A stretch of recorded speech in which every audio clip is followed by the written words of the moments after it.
Brought to you by Palvi Agrico. आता शेतीसाठी जे काही लागणार ते घरपोच मिळणार, तेही मोबाईलच्या एका क्लिकवर। लग्नांमध्ये सत्कार बंद करा, लग्न साधे केले तरी मुलं होतात। इंद्रिकर महाराज के कंबर बांधू लोकांना सांगतात किंवा लग्न साधे करा, लग्न साधे करा, लग्न साधे करा, आणि त्यांनी एवढा मोठापणे जाऊ का केला, हा तुम्हाला दाखवण्यासाठी केला।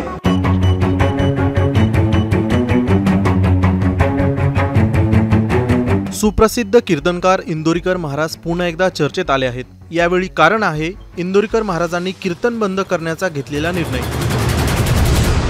इंदोरीकर महाराज नेमकं काय म्हणलेले आहेत तुम्हीच पहा। आम्ही किती कष्ट केले याचा लोक कधी विचार करीत नाही। आम्ही संसार कसा उभा केला असेल याचा विचार केला।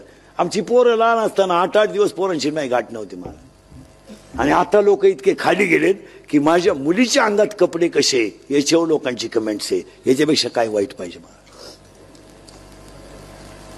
आता 4 दिवसापासून माझ्या मुलीच्या अंगातल्या कपड्यावर लोकांनी बातम्या तयार केल्यात मला।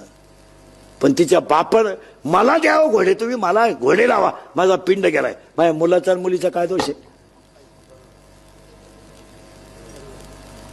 पण ह्या कॅमेरेवाल्यांनी 8 दिवसात माझं जगणं मुश्किल करून टाकलं मला।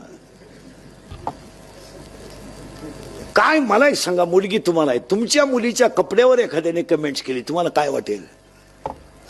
आणि मुलीच्या साखरपुड्यात कपडे मुलीकडचे लोक घेतात, नवरदेवाकडचे घेतात का मुलीकडचे घेतात?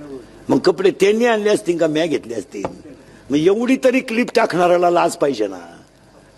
माणूस नालायक असावं पण किती। आणि त्याच्यामुळे मी आता कटाळलो महाराज, मी जवळजवळ आता 2-3 दिवसात टाकणार एक क्लिप आणि थांबून घेणार आहे। आता बस झाली 31 वर्ष लोकांच्या शिव्या खाऊन आयुष्यात सगळं चांगलंच केलं, आयुष्यात चांगलं, पण त्याचं फळ माझ्यापर्यंत ठीक होतं, ते माझ्या घरादारापर्यंत जायला नव्हतं लागत।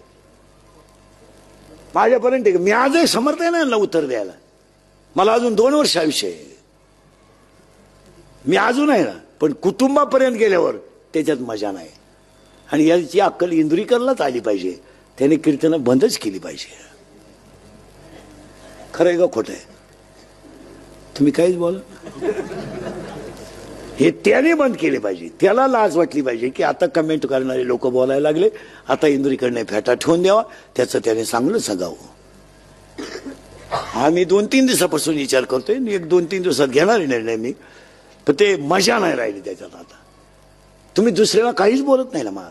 या लग्न सराईला वराती बंद करा, डीजे बंद करा, आणि ते पैसे देवाला वापरा। लग्नांमध्ये सत्कार बंद करा, लग्न साधे केले तरी मुलं होतात, त्याला का असा नियम नाही डीजे लावल्यावर सटा होते असं नाही। महाराष्ट्राच्या कानाकोपऱ्यात आपल्या विनोदी आणि सामाजिक संदेशांनी लाखो लोकांना भुरळ घालणारे इंदोरीकर महाराज गेल्या 3 दशकांपासून कीर्तनातून समाज प्रबोधनाचं कार्य करत आहेत।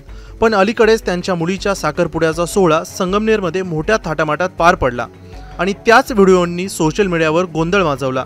इंदोरीकर महाराजांची कन्या ज्ञानेश्वरी देशमुख आणि साहिल चिलाप यांचा साखरपुडा संगमनेर येथे राजेशाही थाटात पार पडला। रथावरून नवदाम्पत्याची मिरवणूक, वारकरी वेशातील टाळकरी आणि पाहुण्यांनी भरलेलं कार्यालय, संपूर्ण सोहळा एक उत्सवच होता। पण या व्हिडिओंनी सोशल मीडियावर वेगळाच वादळ निर्माण केलं। साधेपणाचं उदाहरण द्या असं उपदेश करणारे महाराज स्वतःच्या मुलीचा साखरपुडा एवढ्या थाटात का केला असा प्रश्न अनेकांनी त्यांना विचारलाय। काहींनी त्यांच्या मुलीच्या पोशाखावर तर काहींनी सोहळ्याच्या भव्यतेवर टीका केली। ही टीका वैयक्तिक पातळीवर गेल्यानं महाराज भाऊक झाले आहेत। एका कीर्तनादरम्यान इंदोरीकर महाराजांनी थेट भाऊक होत आपली खंत व्यक्त केली।